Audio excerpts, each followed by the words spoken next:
Ujambo na karibu, langu jina ni Maskini Msomi na hii ni Maskini Msomi TV.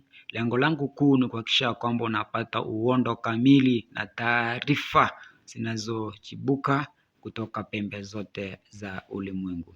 Taarifa inayonifikia kwa sasa ni kwamba mwanafunzi mmoja ambaye anayesoma kwenye shule ya msingi ya sekondari inayojulikana kama Kamsama JSS in Supernote amepatikana ameuawa na watu wasiojulikana na kisha kutupwa kwenye kichaka.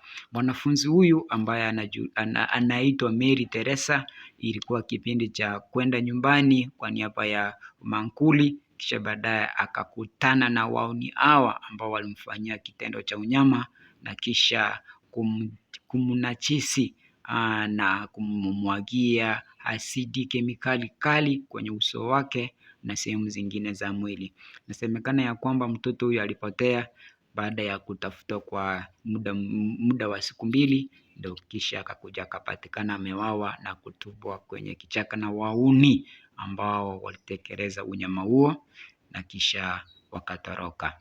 Wahuni hao mpaka sasa hawajajulikana, lakini tunaomba ya kwamba sheria ichukue mkondo wake, ndio Mary Teresa na familia yake nzima ichukue hatua kwa watu ambao walifanya huu unyama. Langu jina ni Maskini Msomi na hii ni Maskini Msomi TV. Hakikisha ya kwamba una subscribe kwenye hii channel ndio upate uhondo na taarifa kamili ambazo zinajitokeza.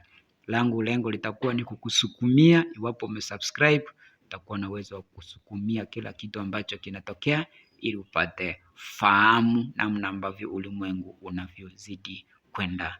Langu jina ni Maskini Msomi na hii ni Maskini Msomi TV, na kutakia siku njema.